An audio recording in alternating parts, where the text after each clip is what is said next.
하나님 아버지 감사합니다. 무더위를 뚫고 이 자리 가운데로 인도해 주신 주님 찬송합니다. 한 주간의 한 중간에서 잠시 멈추고 하나님 주님께 대해서 또 하나님 우리에게 주어졌던 여러 가지 죄들에 대해서 하나님 배우고자 합니다. 이 시간 함께하여 주시옵시고 나온 모든 분들에게 주님의 은혜를 더하여 주시옵소서. 감사드리오며 거룩하옵신 예수님 이름으로 기도드립니다. 아멘. 오늘은 나태에 대해서 배우겠습니다. 지난번에 우리 분노에 대해서 나눴죠. 한번 복습해 볼까요? 지난주 분노는 마음의 마취제이기도 하고 사탄의 화로라는 부분들 말씀드렸습니다. 분노가 그냥 일상에 있다고 그랬죠.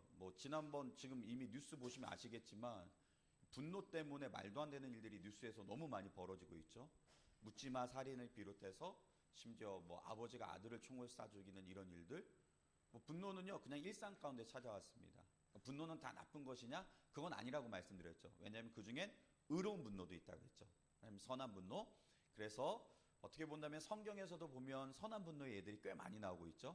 그래서 금송아지를 섬기는 이스라엘 백성 보면 모세가 돌판 십계명 던졌던 사건, 하나님 십계명 너 왜 깨뜨렸어 책망 안 하셨습니다. 그리고 다윗과 골리앗에서 다윗이 의분을 가지고 골리앗 앞에 섰던 걸 기억하실 거고, 예수님께서도 성전의 정화 사건 막 상 뒤엎었던 것들, 그 모든 것들이 거룩한 분노, 의로운 분노라고 말씀드렸습니다. 그러나 그럼에도 분노는 위험하다, 위험하지 않다? 위험하다죠. 왜 위험하다 그랬죠? 통제가 안 되면. 성경에서는 통제가 안 되는 분노에 대해서는 그걸 악으로, 죄로 본다라고 말씀드렸죠. 그래서 우리가 해가 지지 않도록 그 분을 품지 않아야 된다라는 말씀도 드렸습니다. 그리고 또 분노가 기쁨이나 슬픔 같은 아주 당연한 여러 감정 중에 하나일 터인데 왜 문제가 됐었냐? 이 분노가 뭐랑 결합한다고 그랬죠? 의지하고 결합해요. 특별히 복수는 어떤 일이 있습니까? 이성의 동의. 머리로 나 저 녀석 반드시 처벌하겠어. 머리가 돌아가기 시작해요. 그러니까 이성을 잃어버린 게 아니라 이성이 더 잘 돌아가죠. 어떻게 복수할지 머리가 핑글핑글 돕니다.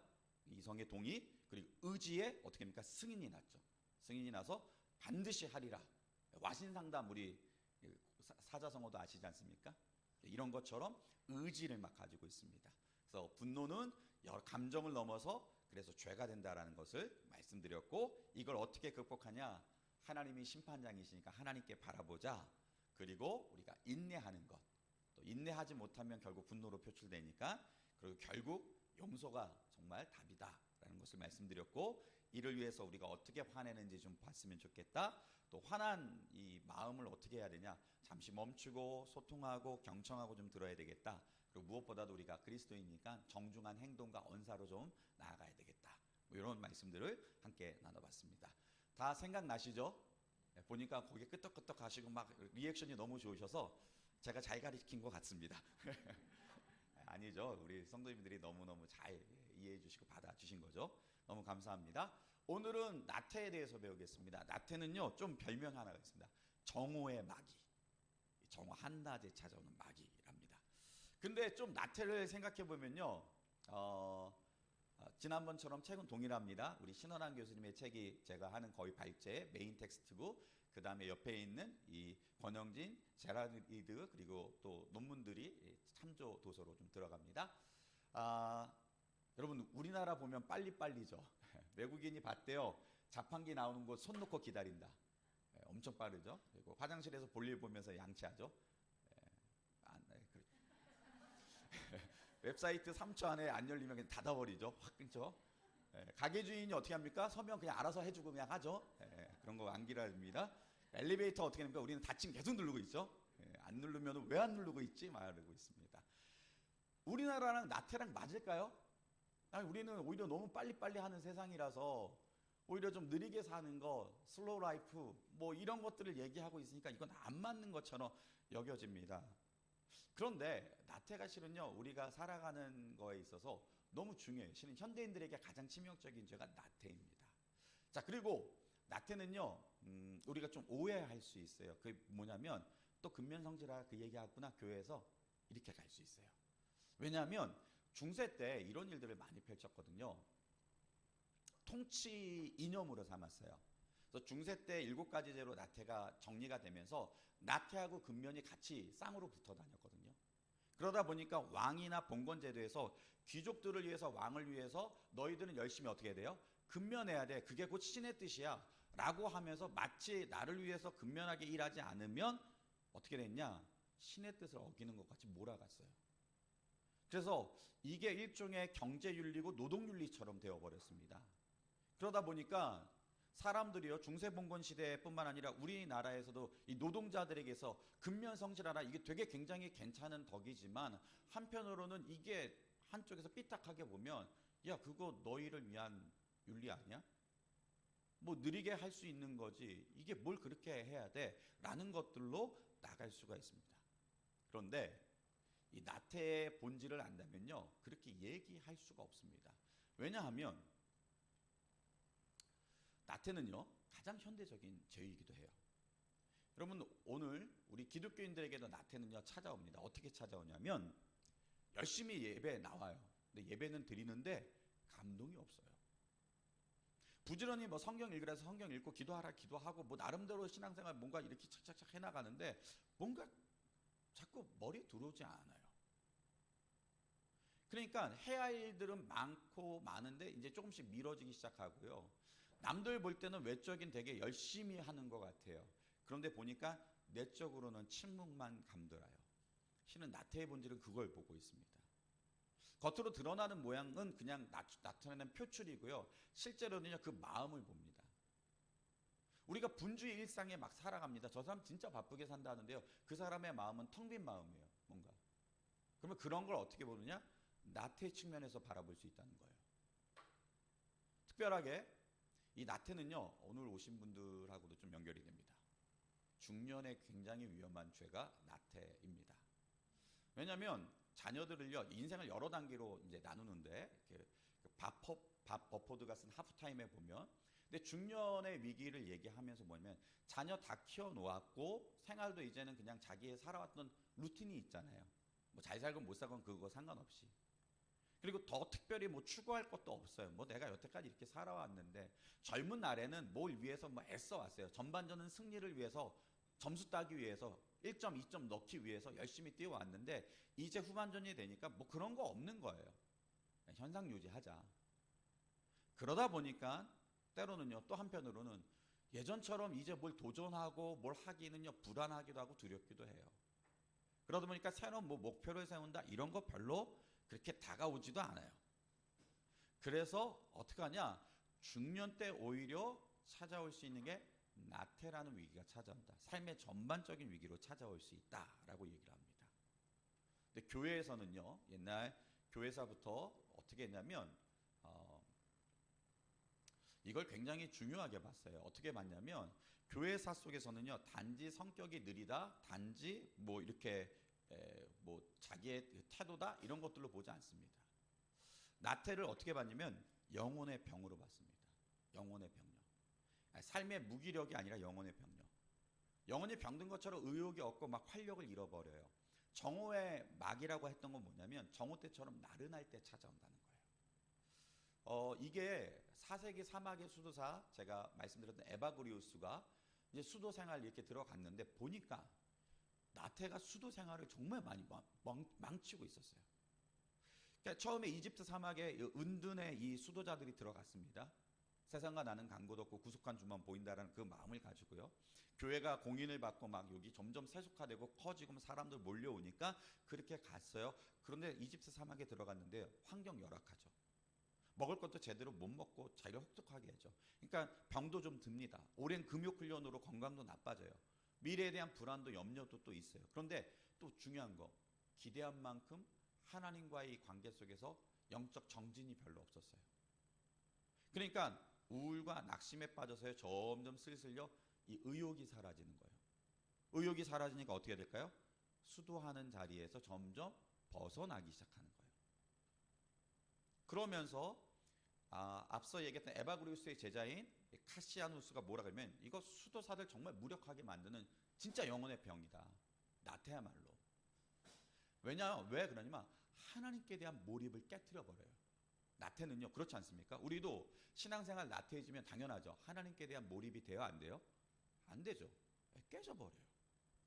우리에게도 마찬가지입니다. 이 나태는요, 슬금슬금 어땠습니까? 예배 자리로부터 멀어지게 하죠. 오늘 너무 피곤한데? 오늘 진짜 더운데? 슬금슬금 점점 멀어지는 거예요. 그러다 보니까 이제는요, 하나님과의 친밀함의 자리에서 관계 속에서 뒤로 물러나게 되는 거예요. 어느새 그 나태가 그런 거예요. 여러분 지금 이 그림이 보이십니까? 이 나태에 대한 고전적인 그림이에요. 자, 한 명의 사람이요, 따뜻한 벽난로 앞에서 의자에 앉아서요, 꾸벅꾸벅 졸고 있어요. 그 발치에도 강아지도 어떻게 합니까? 같이 졸고 있어요. 지금 나른한 때라는 거죠. 근데 이 나른한 때인데 옆에 누가 왔냐면 수녀가 왔어요. 일어나서 지금 정해진 기도문을 읽어야 돼요. 할 걸 상기시키려고 하지만 지금 강아지뿐만 아니라 이 남자도 수녀가 온지도 모른 채 그냥 깊이 잠들어 있는 거예요. 그러니까 내가 지금 주 앞에 나아가야 됩니다라는 건데 그거 상관없고 정말 그냥 나태 가운데 나른한 꿈속을 헤매고 있는 것입니다. 이게 나태에 대한 설명 그림이었어요. 자, 그럼 나태가 가진 그 의미들을 좀 살펴볼게요. 여러분 나태는요, 어원을 추적하면 좀 더 이해가 쉽습니다. 원래 라틴어 아케디아에서 왔어요. 아케디에라고 하는데 헬라어 아케디아라고 해요. 근데 이게 캐도스라는 관심하고 어라는 부정어가 없다라는 게 합쳐져서요, 한마디로 얘기하면요, 관심 없음이에요. 세상 만사 다 관심 없어요. 하나님도 관심 없고 내 생도 관심 없고 이웃도 관심 없고 다 관심 없는 거예요. 그래서 나태는 겉으로 드러나는 뭐 이렇게 게을러지고 그게 아니에요. 뭐 쌓여있는 설거지 그게 아니라 진짜 나태가 뭐냐면 내적인 태도예요. 그냥 나 관심 없어, 이거예요. 그래서 다른 7가지 죄들과 달리요, 이거의 특징이 뭐냐면 바로 이런 것에 있어요. 다른 것들은요, 여태까지 뭡니까?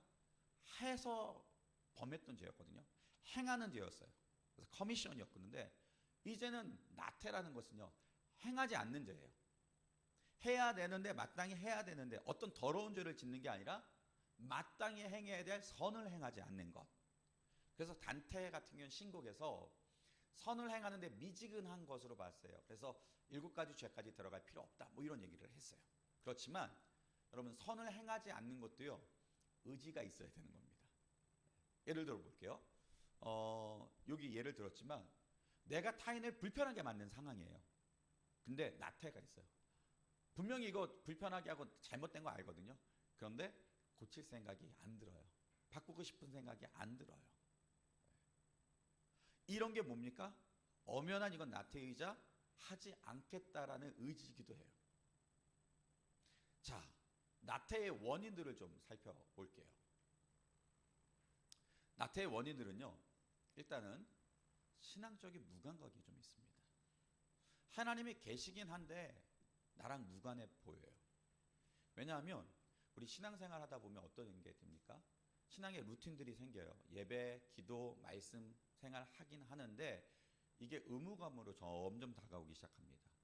여러분, 의무감으로 다가오기 시작하면 이게 어떨까요? 별로 마음이 움직여지지 않아요. 하나님 계시는 거 인정, 오케이. 하나님 계시지, 있지.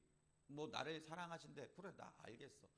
근데 이게 점점요, 내가 신앙생활을 그냥 의무감으로 조금씩 다가서기 시작하면요, 어느새요, 이게요, 하나님 사랑이나 뜻에 감동하지 않아요.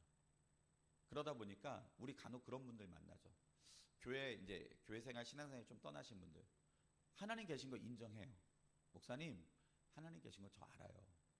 근데 아직은 제가 마음의 준비가 안 됐어요. 뭐 아직은 제가 여건이 아직은 제가 뭐가 되면 우리 얘기해요. 여러분, 그게 뭘까요? 믿음 없음이 아니라 뭐라고요? 사랑 없음, 관계의 식음이에요.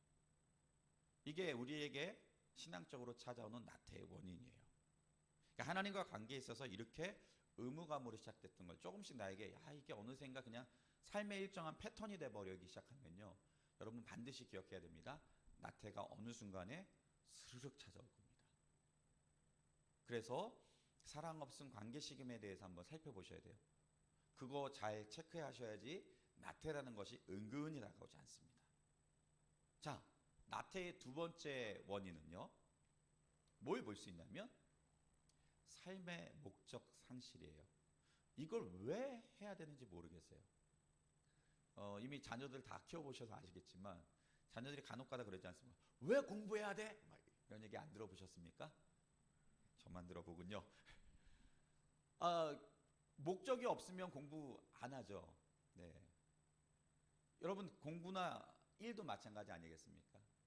또 봉사도 마찬가지 아니겠습니까?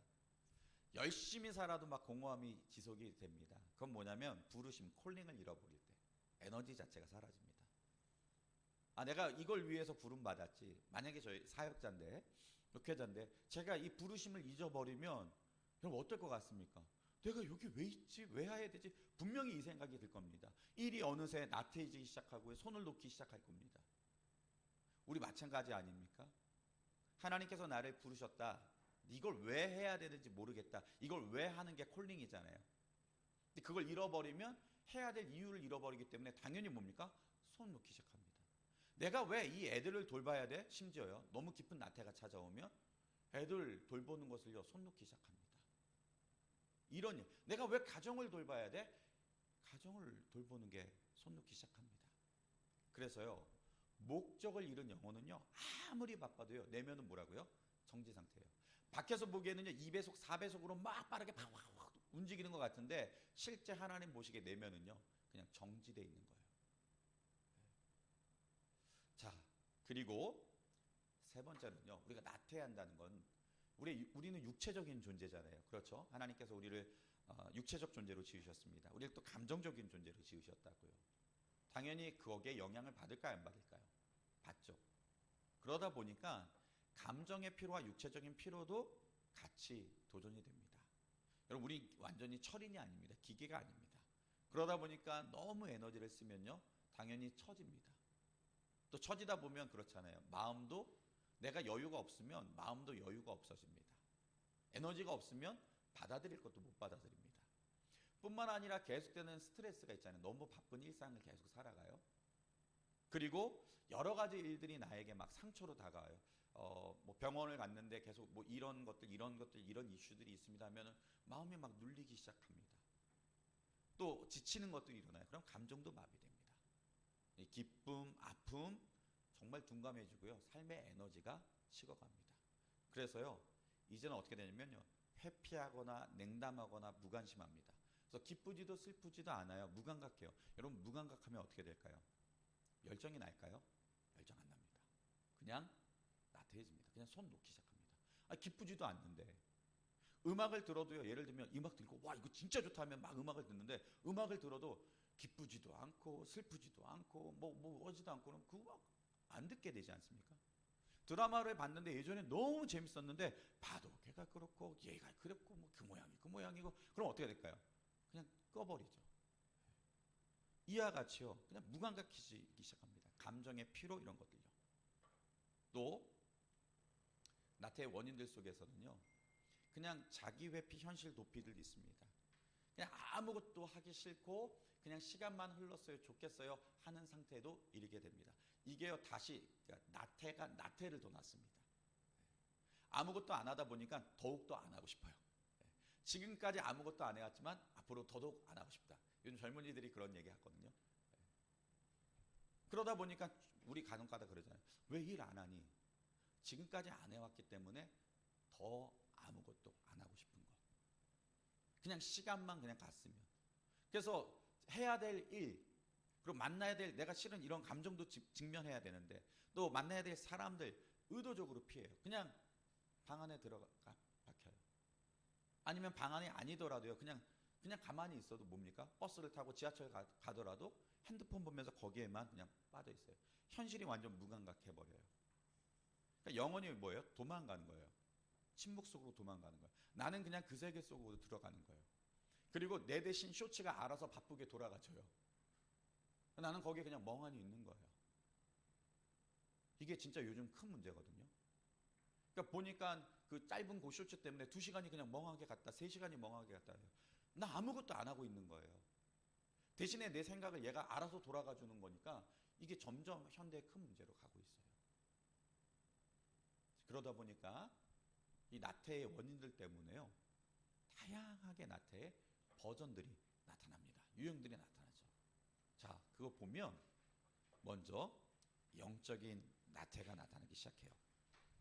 신앙생활이 굉장히 무의미하게 느껴져요.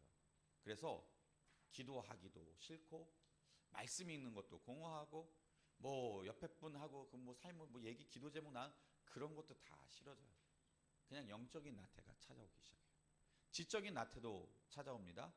뭐 책이나 성경 공부나 뭐 이런 거 싫고요. 그냥 짧은 콘텐츠, 아까 얘기했던 쇼츠 같은 것에 그냥 몰입해 버립니다. 그리고 도덕적인 나태도 있습니다. 이거 옳은 줄 아는데, 이거 맞는 거 아는데 그냥 하기 싫어요.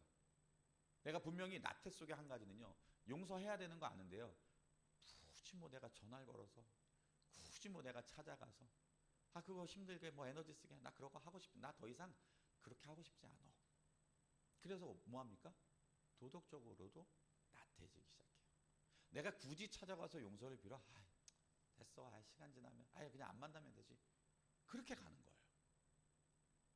감정적인 나태도입니다. 심지어 너무 이게 무기력하게 빠지면요, 내가 뭐 감정을 누리는 것도 사치라고 생각해요. 아무 느낌 없이 살려고 해요. 같이 연애 감정, 이 나이에 무슨 연애 감정을 살리니, 뭐 이 나이에 뭐 남편을 뭘 더 사랑해, 뭐 이 나이에 뭐 새삼스럽게, 어떻습니까? 감정적으로도 그냥 무감각해지는 거예요.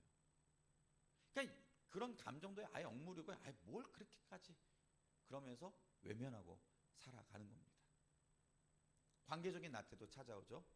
당연하게 사람 만나면 피곤해, 에너지 빨려, 기빨려라고 얘기를 하지 않습니까? 공동체 공동체 들어가 뭐 새로 사람을 사귀어 뭘 해, 그냥 있는 사람들도 잘 챙기면 되지. 맞아요. 그러니까 대화 대신 이렇게 하다 보면 그냥 침묵하고, 그러세요, 듣기만 해요. 그리고 그냥 끝나고 일어서요. 동창회를 갑니다. 뭐 얘기, 그래 너 얘기해라, 나는 그럽니다. 그게 속편하죠. 그리고 와요. 그러니까 이제는 이 관계가 또 다음에 나가봤자 뭘 또 하냐, 뭐 똑같은 얘기, 뭐 남편 얘기, 뭐 얘기, 자식 얘기 또 지 자랑할 때고, 뭐 그냥 쭉, 그리고 그냥 듣다가 그냥 와버려요. 그리고 끝나요. 창조적인 나태도 있습니다. 새로운 시대 할까요? 귀찮아, 해봤자 안 돼, 뭐 이런 것들 속에서 그냥 창조적인 나태 가운데 빠지죠. 근데요, 이 모든 것들에 공통점이 있어요. 분모가 있어요. 그거는요, 우리가 믿음으로 본다면 하나님과의 관계가 멀어질 때 이런 현상이 나타나요. 하나님과의 관계가 나태는 단순히 아무것도 안 하는 게 아니라, 하나님과 관계가 식었을 때 삶의 의미도 잃어버려요. 내 옆에 주신 사람도 안 보여요. 내가 주신 삶의 의미도 목적도 안 다가요. 하나님과 관계가 멀어지니까요, 하나님께서 도전 주시는 기쁨과 슬픔, 기쁜 자들과 함께 웃고 슬퍼하는 자들과 함께 울어야 되는데 이것도 안 돼요. 하기 싫어요. 하나님께서 새로운 마음과 도전과 열정을 주시고 도전을 주시는데도, 사명을 주시는데도 해봤어요, 뭘 또 합니까? 다 뭐가 연결돼요? 하나님과 연결이 돼요. 깊은 영적인 병입니다. 그래서 나태는요, 단지 태도의 문제가 아니라 영혼의 병이다 라고 말할 수 있어요. 성경에서도 그래서 나태를요, 문제 삼아요. 나태를 꽤 중요하게 봐요. 왜냐하면 성경에서 보는 관점은 그거예요. 하나님께서 우리에게 주신 계명이 있습니다. 예수님께 물었죠. 어떤 게 큰 계명입니까? 그랬더니 예수님께서 그 약속을 딱 요약을 두 가지로 해주셨죠. 하나님을 사랑하는 것, 이웃을 사랑하는 것. 이게 가장 큰 계명이라 말씀해 주셨죠. 그런데 나태는요, 이 두 가지를 거스릅니다. 안 하게 하고 못 하게 합니다. 하나님 사랑하는 거 안 되게 해요. 이웃 사랑하는 거 안 되게 해요. 나태라는 이 단어 앞에 보시면 이제 알려드리겠지만, 자, 나태라는 이 단어 뜻을 보면요, 나태와 반면되는 게 근면인데, 이 근면이라는 자체가 사랑하다라는 것에서 나오는 거예요. 여러분, 우리가 생각하면요, 부지런함은 사랑에서 나옵니다. 그렇죠? 부지런하면 사랑에서 나와요. 우리가 뭔가 부지런하게 움직인다는 것은요, 그걸 사랑하는 거예요. 놀라운 일이 있더라고요. 여학생들이요, 이제 화장을 하기 시작하는 때가 되면 놀라운 일이 벌어지더라고요. 아침에 일찍 일어나서 화장을 다 합니다. 여러분, 아침에 일찍 일어나서 화장하는 거 쉽지 않잖아요. 엄마가 그렇게 일어나라고 해도 죽어도 안 일어났던 애가 화장을 위해서는 일찍 일어납니다. 수련회를 갔는데 그토록 피곤한데도 불구하고 일찍 일어나서 막 화장을 하고 앉아 있습니다. 그거 왜 그럴까요? 뭐 좋아하는 이성이 있을 수도 있고, 아니면 남들에게 잘 보이겠다, 아니면 나를 좀 가꾸고 싶다는 그 마음이 되게 좋은 거잖아요. 여러분, 남자분들도 놀랍습니다. 새벽 기도 가자고 하는데 남자분이 죽어도 안 갑니다. 내가 비즈니스가 있고 일하는 거 당신 알지 않냐고. 그 말에 또 보니까 할 말이 없어요. 근데 놀랍습니다. 골프 치러 가는 건 새벽에 이미 필드가 있습니다. 약속 다 잡아놔요. 뭔 차일까요? 사랑하면 갑니다. 예. 새벽 5시에도 부킹 뭐 된다면 갈 겁니다. 저 지방으로도 갑니다. 골프를 사랑하는 분들은 그러더라고요. 여러분 뭡니까? 사랑하면 해요. 그런데 사랑을 잃어버리면 반대로요. 반대로 무엇이든지 하기 싫다는 얘기는 무슨 얘기일까요? 사랑을 잃어버렸다는 거예요. 여러분 나태가 신앙적으로 문제가 되는 건 몸이 굼뜨기 때문이 아니에요. 실은요. 하나님이 사랑하는 내 이웃에 대해서 하나님 내 옆에 주신 그 사람에 대한 사랑을 잃어버린 거예요. 하나님께 대한 사랑을 잃어버린 거예요. 굼뜬 게 문제가 아니에요. 그냥 다음에 하지 그게 문제가 아니라 너 사랑을 잃어버렸구나. 그래서 중요한 거예요. 하나님을 사랑해야 하는데 어떻게 하라고 하셨어요? 마음과 뜻과 힘과 목숨 다해서 사랑하라고 그랬는데 그게 싫어요. 별 의욕이 안 나요. 자기 안에 갇혀 있기도 하고 심지어 예배당에 나와 앉아 있기도 하지만 나 주님 나왔어요. 이걸로만 만족하는 거 마음과 뜻과 힘 다해서 사랑하는 거 아니기 때문에 그것 또한 나태일 수 있어요. 그럼 우리는 어떠합니까? 그래서 봐야 돼요. 나도 혹시 나태함 속에서 예배하고 있는 건 아닐까? 예배 일찍 나오고 늦게 나오고가 문제가 아니라 나와 있지만 정말 하나님을 마음과 뜻과 힘을 다해서 사랑하고 있는가? 이런 것도 한번 생각해 보셨으면 좋겠어요. 그리고 나태와 관련해서 아주 유명한 비유 하나가 있죠. 달란트 비유입니다. 옆에 있는 그림이 보면은 그 달란트 마태복음 25장에 달란트 비유가 있어요. 한 달란트 받은 자가 책망을 받았죠. 여러분 한 달란트 받은 자 책망 받은 이유가 뭘까요? 장사를 잘 못해서 그럴까요? 손에 끼쳐서요? 아니죠. 아예 장사할 생각조차 안 했죠. 그냥 묻어버렸죠. 그리고 주인은 뭐 구하지 않는 거 자기 마음대로 해석했죠. 근데 주인이 책망하는 건 뭡니까? 너 왜 이거 갖고 안 했냐라는 거예요. 여러분 이게 진짜 일하지 않는 게요. 손해를 끼친 것보다 더 나쁘다는 거예요. 이게 너무 중요한 거예요. 성경이 보는 관점은 그래요. 안 하는 게 더 오히려 나쁘다라는 거예요. 여러분 하나님께서 주신 은사를요. 하나님을 사용하지 않고 그냥 묵혀둔 채 쓸모없게 만든다면 그게 나태예요. 우리 각자에게 주신 달란트가 있죠. 각자 은사가 있죠. 각자 할 수 있는 게 있죠. 그거 그런데 안 하고 있다? 그게 바로 뭐예요? 한 달란트인 거예요. 한 달란트도 어마어마한 돈입니다. 그런데 안 하고 있는 게 뭐예요?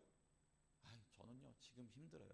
뭐 지금 여태까지 해왔는데 우리 주님 앞에 서는 그날까지요. 우리는 계속 뭐 해야 돼요? 묵혀둘 수 없어요. 내게 맡겨진 상황과 환경은 다르지만 그걸 어떻게 사용할 것인가 항상 생각해야 돼요. 그래서 레베카 드영이라는 사람은요. 나태에 대해서 이런 표현합니다. 사랑의 요구에 저항하는 것이 나태다. 사랑을 하면 요구가 있잖아요. 사랑하니까 주님 사랑하면 근데 그 사랑의 요구에 저항해요. 나 안 하겠어요. 그래서 의지적 거부입니다. 나태가 이런 나태가요. 가져다 주는 것들이 있습니다. 그건 뭐냐면 첫 번째는 나태와 좀 우울입니다. 여러분 나태는요. 뭐 영적인 메마름, 고갈, 뭐 지루함, 기쁨의 부재 여러 가지 했지만요. 대표적인 게 우울과 지루함, 미루기 이 세 가지를 가져옵니다. 토마스 아퀴나스 같은 학자는요. 우리 초대교회 아주 유명한 이 신학자는요. 나태를요. 선에 대해서 슬퍼하는 것이라고 얘기하더라고요. 선에 대해서 슬퍼한대요. 이게 뭐냐면 나태에 빠지면 하나님이 만드신 이 선하심과 이 창조 세계에 대해서요. 아름다움을 보면서요. 시큰둥한 거예요. 놀라운 저 생명력 보세요. 이 뜨거운데도 어떻게 저 파릇파릇하게 피어나고 있지? 하나님 참 대단하십니다. 뭐 이런 것들이 좀 나와야 되는데 그냥 시큰둥한 거예요. 아름다운 꽃을 보면서도 하나님 어떻게 이 색상이 나오고 이 모양이 나옵니까? 하나님 너무 아티스트십니다. 너무 예술가십니다. 뭐 이런 것들 감탄이 예뻐야 되는데 그냥 보면서도 시큰둥한 거예요. 어차피 죽을 것. 뭐 이런 거죠. 그래서 하나님의 선에 대해서 그냥 슬퍼하는 거예요. 그래서 사막의 수도사들도요. 이걸 나태하고 우울을요 같이 해서 8가지로 실은 맨 처음에 8가지 죄로 얘기했었거든요. 그런데 그래서 우울함에 일어나기 시작한다는 거예요. 점점 보세요. 하나님께서 만드신 것들을 기뻐하고 감탄하지도 않는다면요. 우리 속에 남는 건요. 그냥 우울감이에요. 그래서 우울이 일어나는데 그 우울이 일어나는 이유에 대해서 분노에 대해서 분노가 해소되지 않으면 계속 우울하고, 또 수도사들이 들어와서 하나님께 내가 이렇게까지 사막까지 왔는데 하나님과 뭔가 친밀하고 더 특별한 사랑을 누릴 것 같은데 뭐 사막이나 예전에 있을 때는 똑같네 하면 어떻게 할까요? 좌절이죠. 그러니까 기쁨 맛보지 못하니까 좌절, 낙원감 때문에 이거 우울감이 생기기도 하고, 또 이유 없이 우울해지는 경우도 있다고 그렇게 우리 선배들은 봤습니다. 사막의 수도사들은요, 어떤 경우를 봤냐면 영혼의 적인 마귀가요, 실제 상황에 다르게 자꾸 부정적인 방향으로 선동하는 거예요. 사람들 우울해지게 자꾸 어떤 전망이나 계획 세울 수 없도록. 봐봐, 너 기도해봐도 소용없었잖아. 근데 뭘 해? 야, 저기 10시간 했대. 10시간 하니까 되는 것 같지? 너 10시간 해봤자 안 됐었잖아. 계속 뭡니까? 계속 절망하고 자포자기하도록 계속 도전하는 거예요. 속삭이는 거예요. 그래서 이 우울은 어떻게 해요? 우울이 찾아오면 어떻게 될까요? 나태로 이어져요. 우울하니까 하고 싶은 마음이 없어요.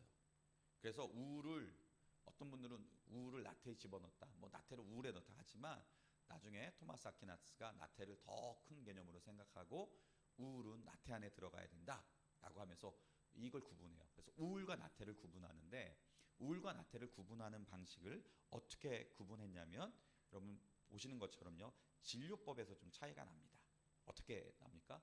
여러분 요즘 현대 우울은 어떻게 처릅니까? 영혼의 감기로 다루고 있죠. 마음의 감기로 다룹니다. 그래서 우울증 같은 경우는 대개 상담이나 약물 치료가 필요한 일당의 병리적인 현상으로 좀 봅니다. 근데 나태는요, 병리적인 현상으로 보지 않습니다. 나태는 영적인 훈련과 실천, 그래서 어떻게 보면 윤리적인 영적인 좀 도전을 주는 것. 그래서 죄로서의 성격은 나태가 더 강하다. 그러니까 우울증에 걸린 사람은 당신 죄인입니다, 당신 죄 때문에 우울 걸린 거, 그러면 안 돼요. 그건 아니에요. 요즘 유행하는, 요즘 젊은이들이 그 릴스 있습니다. 인스타에 보면. 그때 권사님들 4분이 나와서 이렇게 쳐다보세요. 마치 화면을 보는 사람은 누워있는 느낌이 나요. 그리고 그 권사님 4분이 이렇게 합니다. 게으른 자여, 어서 일어나라. 개미가 일하는 것을 보거라. 뭐 이런 얘기를 합니다. 그러니까 그런 얘기를 하면 이걸 보는 사람이 어떨까요? 릴스에 침대에 누워있다가 일어나게 만드는 기독교 그런 영상입니다. 그게 뭘까요? 이건 일어나야 된다는 거죠. 우울한 사람에 대해서 우울한 자여 막 이러면요, 진짜 더 우울해져요. 이거는 조심해야 돼요. 그렇지만 나태한 것에 대해서 우리가 신앙적으로 좀 권면하고 도전을 줄 수 있어야 됩니다. 자, 나태와 지루함을 좀 볼게요. 여러분, 나태와 더불어서 나타나는 게 뭐냐면, 우울과 더불어서도 또 중요한 특징이 뭐냐면 지루합니다. 자신의 일과 일상이요, 너무너무 따분한 거예요. 여러분 생각해 본다면 수도사들이야말로 진짜 단조롭지 않습니까? 사막의 수도사들이요, 들어갔습니다. 하는 게 뭘까요? 기도하는 거예요. 그리고 읽기, 노동, 침묵이에요. 이거 4개 반복이에요. 거의 딴 거 없어요. 그러니까 이런 단조로운 삶을 계속 살아가는 거예요. 그러니까 하나님 앞에서 자신의 삶을 그렇게 드리는 거죠. 그러니까요, 이 속에서 수도사들에게 찾아오는 게 있었었는데 그게 바로 지루함이에요. 지루하니까 어떻게 될까요? 잘 안 하려고 해요. 그렇잖아요. 지루하면 합니까? 안 하죠. 재밌어야 뭐 더 하잖아요. 그러니까 안 하는 거예요. 그래서 사막의 수도사들은요, 이 지루함을 조장하는 게 마귀가 하는 것이다, 막 이런 생각도 합니다. 그래서 칼 올슨은요, 자꾸 지루하게, 지루해, 따분해, 이거를요 어떻게 얘기하냐면 그것은 하나님을 따분한 분으로 만드는 죄라라고 얘기합니다. 하나님이 우리의 인생 가운데 주신 게 그렇게 지루하고 따분한 것이냐? 그거 아니라는 거죠.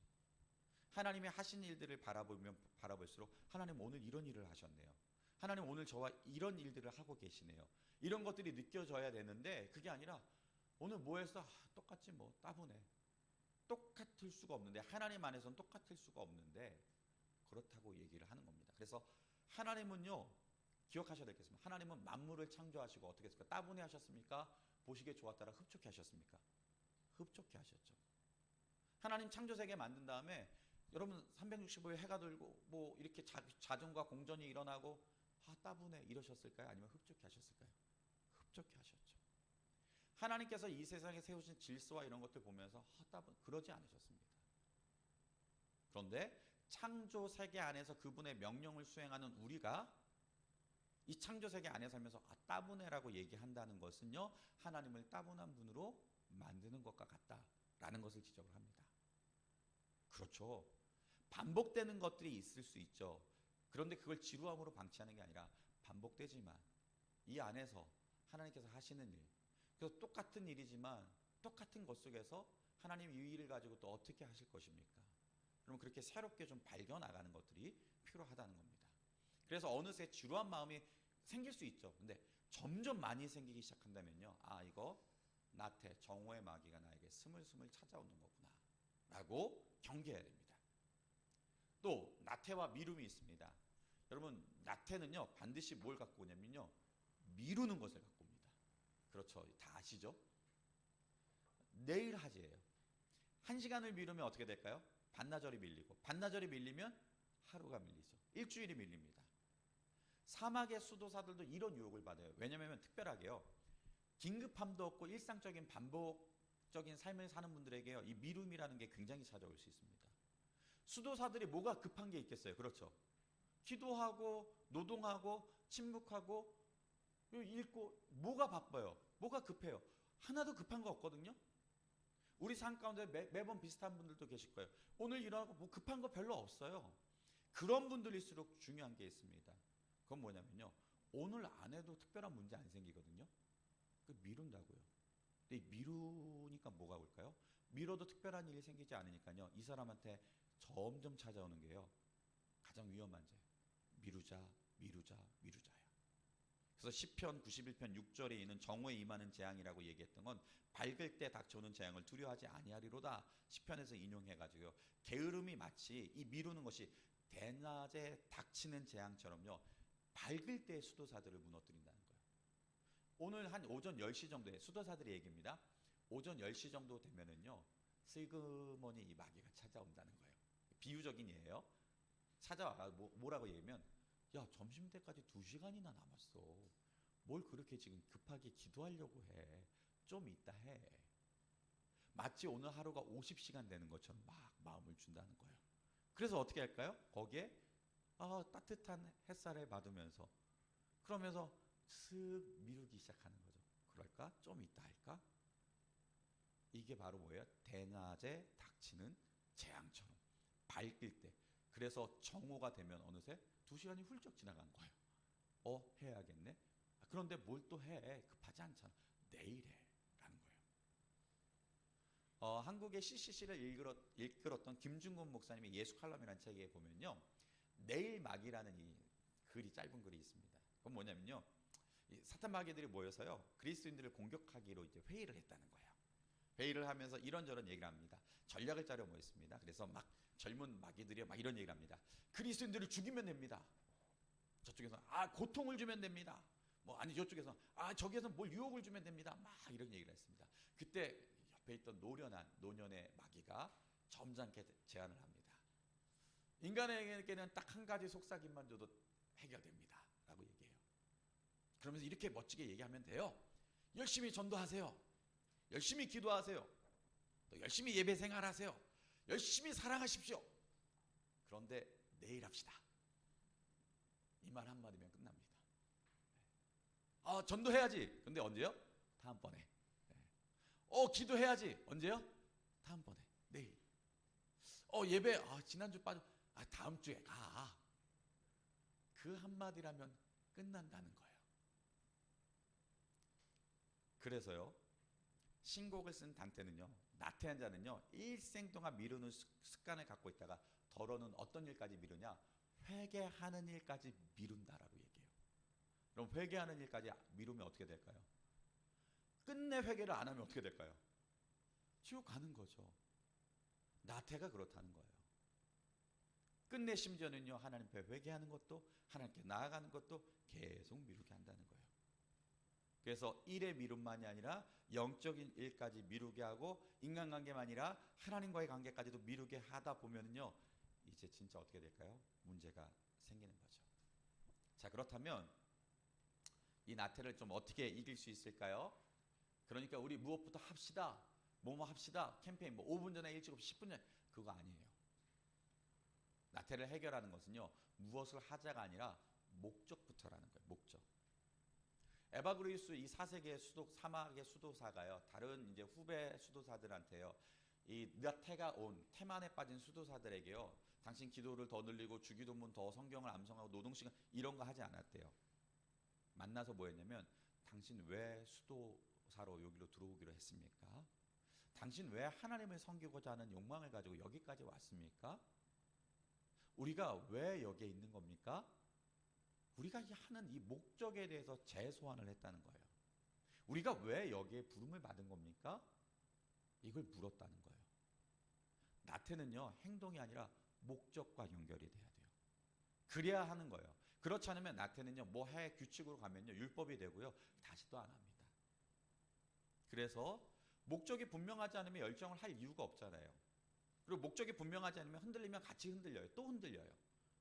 그래서 바다를 건너게 하는 법 어떻게 합니까? 배 만드는 법을 가르쳐 주는 게 아니라 어떻게 보면 바다를 보여주고 저 바다 너머에 있는 광활한 대륙의 그 멋있는 것들을 그려주면 바다를 건너게 된다.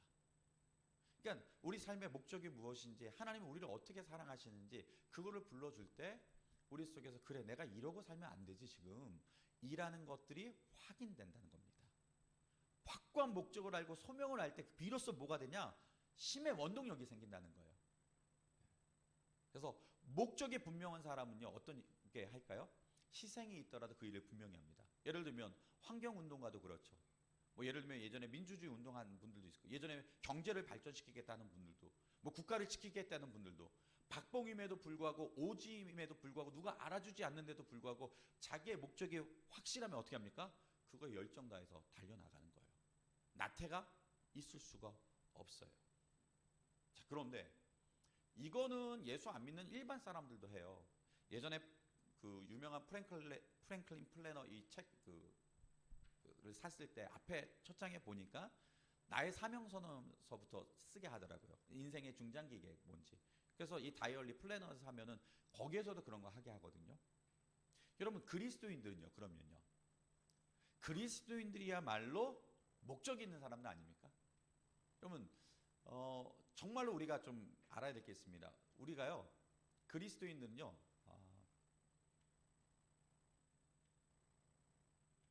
네, 그냥 유인물을 보셔야 될 것 같은데요. 한 장이 날라갔군요. 네, 있었어요? 아, 밑에 있군요. 네, 목적이 있는 그리스도인이라고 얘기할 수 있는 게요, 여러분 우리를 하나님이 만드셨을 때 그냥 만드신 게 아닙니다. 그래서 웨스트민스터 장로교의 가장 기본이거든요. 사례 받을 때도 그렇고 웨스트민스터 제일 첫 번째가 뭐냐면은 사람의 제일 되는 목적 무엇입니까? 이거 다 아시죠? 하나님을 영화롭게 하고 영원토록 더불어 그를 즐거워하는 것입니다 라는 거예요. 하나님께서 우리를 만드셨을 때 그냥 만드신 것이 아니라요, 하나님을 영화롭게 하고 그분을 즐거워하는 것으로 우리를 지음받았대요. 우리 목적이 있어요. 그러니까 하나님을 즐거워하는 것, 또 하나님을 영화롭게 하는 것이 우리의 목적이에요. 그래서 골로새서 1장 16절에서도 그를 위하여 창조되었다. 우리가 하나님을 위해 창조되었다. 그래서 사도 바울도 고린도전서에서 16장에서 너희는 너희 자신의 것이 아니라 값으로 산 것 되었으니 너희 몸으로 하나님께 영광 돌리라. 우린 분명하게 목적이 있는 사람이에요.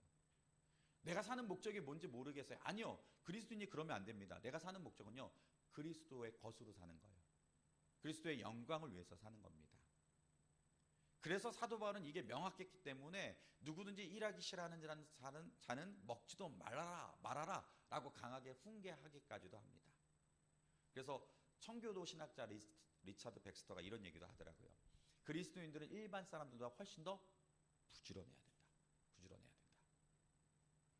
그래서 나태를 이기기 위해서요, 우리가 해야 될 것들이 있습니다. 그건 뭐냐면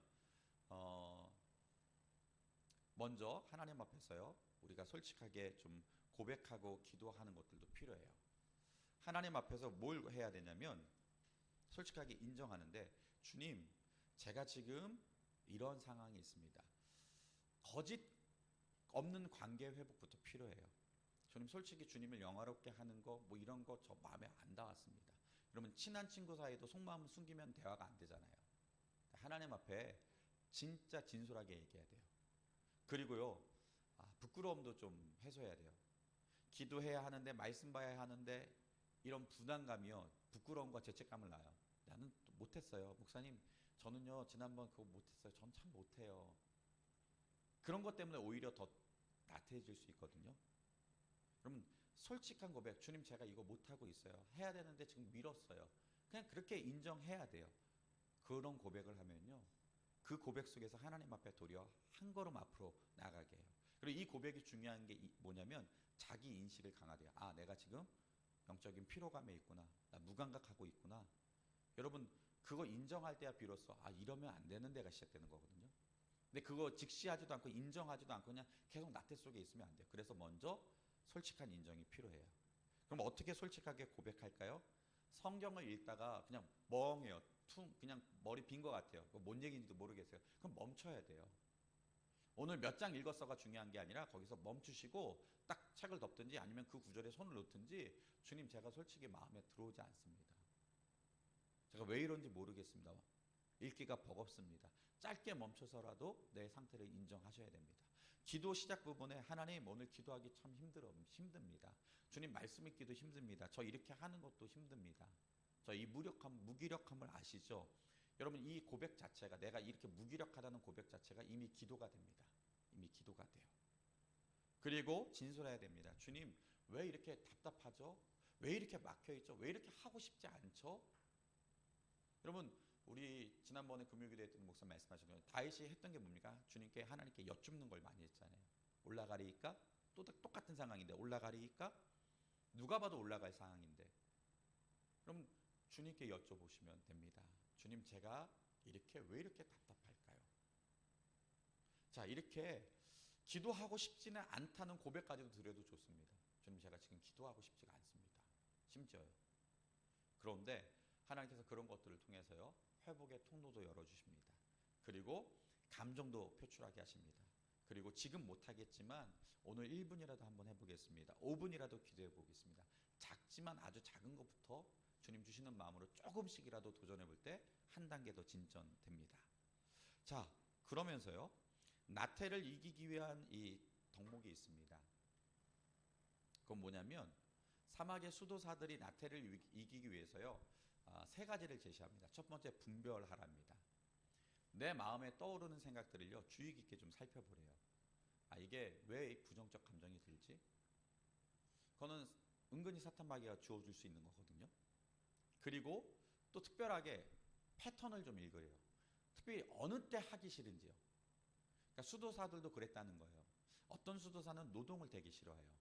어떤 수도사는 기도를 되게 싫어해요. 어떤 수도사는 읽기를 같이 시편 읽기를 너무 싫어해요. 어떤 수도사는 침묵을 못 견뎌해요. 내가 어디서 하기 싫어하는 거지? 이걸 좀 보라는 거예요. 그게 모두가 하기 싫은 게 아니라 그래도 하기 싫은 게 그게 틈이 되어서 점점 넓힌다는 거예요.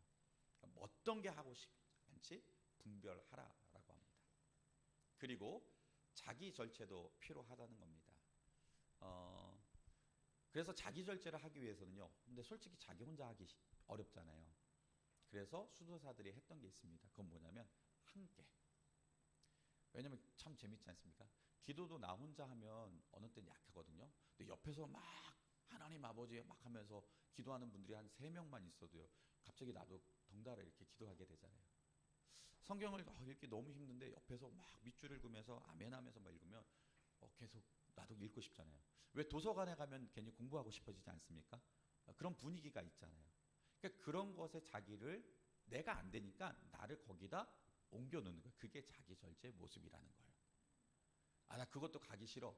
그렇지만 뭐예요? 옆에서 분이 끌고라도 가서 그 자리에 앉혀놓으면 그래도 뭡니까?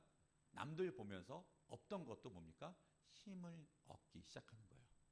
여러분 잘 오셨습니다. 이미 자기 절제로 오신 거예요. 아, 오늘 너무 더운데. 근데 오니까 또 어땠습니까? 옆에 분들 보고 같이 힘이 나잖아요. 잘하신 겁니다. 다음 주에도 꼭 뵀으면 좋겠어요. 아멘이시죠? 네. 네. 이게 바로 뭐예요? 아, 수도사들이 경험적으로 얻었던 거예요. 아, 자기 절제를 이런 식으로 또 한다라는 거죠. 함께하는 공동체요. 또 한 가지 있습니다. 겸손이에요. 안 들어요. 나태하면 엄마가 그러죠. 야, 좀 일찍 일어나. 죽어라 안 듣죠? 네. 그런데 윗사람이 얘기할 때, 멘토가 얘기할 때 그래도 겸손하게 순종하는 마음을 가지면요. 나태를 극복할 수 있는 이 길이 된다는 거죠. 그래서 권면할 때 듣는 것 아주 중요하다라고 그렇게 얘기하고 있습니다. 그리고 마지막으로요. 나태를 이기는 것은요. 결국은요. 나태의 본질은요. 사랑 명령의 거부예요. 사랑 명령의 거부. 하나님 사랑, 이웃 사랑하라는 것, 나에게 주어진 삶을 사랑하는 것의 거부가 나태거든요. 나 아무것도 안 하게, 나 사랑하지 않겠어요. 그래서 다 놔버리는 거예요. 심지어 나에 대한 나 자신을 사랑하라는 하나님의 피조물 작품으로 지어진 임하고 내의로 지어진 나도 내가 포기해버리는 게 나태거든요. 근데 나태의 본질은 그래서 사랑 명령 거부기 때문에 도전하는 게 있습니다. 지금 여기서 힘써 사랑하자. 지금 바로 지금요. 지금 이 시간 주어진 시간을 사랑하세요. 하나님 저 이거 듣게 해주셔서 감사합니다. 지금 사랑하세요. 그리고 어떻게 해요? 힘써. 피곤할 수도 있고 졸릴 수도 있지만 힘써 한번 해보는 거예요. 그래서 지금 여기서 힘써 해보는 거죠. 그래서 다양한 우리 주변에 사람들이 많이 있습니다. 이웃들도 많이 있죠. 이웃을 자기 몸처럼 사랑하래요. 근데 그 이웃은 누굴까요? 다양한 이름으로 있습니다. 여러분 어떻게 있을까요? 자녀라는 이름도 있고, 친구라는 이름도 있고, 제자라는 이름도 있고, 옆집이라는, 거래처라는, 친척이라는, 동창이라는, 뭐 슈퍼집, 음식점 가게 사장님, 뭐 배달하시는, 택배 주시는 분 다 이웃이에요. 그럼 어떻게 해야 될까요? 힘써 지금 여기서 사랑하는 거예요. 택배 주신 분에게 감사합니다 한마디, 더운데 고생 많으십니다 그 한마디, 그게 어떻게 해요? 우리의 나태를요, 그분도 일으켜 세우고 나도 일으켜 세우는 힘이 된다는 거예요. 자, 그래서 우리가 맡은 사랑의 임무는요, 돈과 시간 여유만 있을 때 하는 게 아니라 오늘 손잡아주고 인사하고 전화하고 카톡 보내는 것이 필요합니다. 게으름이란 책에서 이런 게 나와요. 옛날 기독교 잡지인데요. 노동운동을 하다가 예수님을 만나고 전도자가 되신 분이에요. 근데 그분이 불법 파업을 주도하다가 감옥까지 갔습니다. 그런 다음에 예수님 영접하면서 삶이 완전히 변해버렸어요. 근데 그분이요, 복음을 전하는 전도자가 됩니다. 그리고 인터뷰, 그 기독교 신문하고 인터뷰를 끝내는 것에서 기자가 묻습니다. 마지막으로 희망사항이 뭐예요? 앞으로 뭐가 좀 희망사항이에요? 그랬더니 그는 이런 대답을 해요. 기도로 대답했어요. 하나님, 저는 이렇게 배운 것도 없고 갖춘 것도 없어서 더 크게 주님의 일을 할 수 없어요. 그래서 하나님 언감생신 저를 크게 써주시라고 기도도 못합니다. 그렇지만 하나님, 혹시 하나님께서 귀한 사명을 맡겨주신 사람 가운데 혹 게을러서 그 일을 제대로 안 하며 주님 마음 아프게 하는 사람이 있다면요, 그 게으른 사람 굳이 쓰지 마시고 저를 대신 그 자리에 써주세요. 잘하는 것은 없지만 정말 열심히 저 하겠습니다.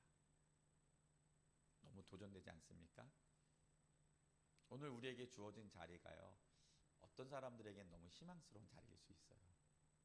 우리가 일을 하기에 앞서서 만약 주님께서 주님이 지금 이 자리에 나에게 계신다면, 내 자리에 계셨다면, 내 역할이었다면, 나였다면 어떻게 하셨을까라는 것을 생각하시면서요, 여러분 낭망하고 좀 무기력해지는 날도 있을 수 있지만, 여러분 무엇보다 소망의 끈 놓지 마시고 정말 지금 여기서 바로 사랑하길 주 이름으로 축원합니다. 그러면 주님께서요 더 할 힘을 주실 줄 믿습니다. 그래서 나태, 특별히 무기력하게 정오의 나태예요. 특별한 것도 없고 뭐 없을 때 은근히 찾아오는 거예요. 해서 죄가 아니라 하지 않아서의 죄, 특별히 사랑하지 않는 죄가 나태일 수 있다는 걸 기억하면서 우리 함께 이 시간 기도를 위한 묵상 함께 잠깐 보고 기도하고 마무리하겠습니다. 기도를 위한 묵상 질문 4가지가 있습니다. 한번 잠깐 생각해 보시고 붙잡고 기도하시면 좋겠습니다. 음악 좀 틀어주시겠습니까?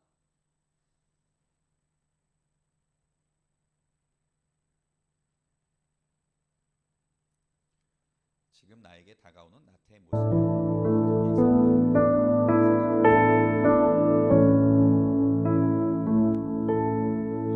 무기력했을 때 좀 힘이 없었을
치웁시고 하나님을 사랑하고 나에게 맡겨진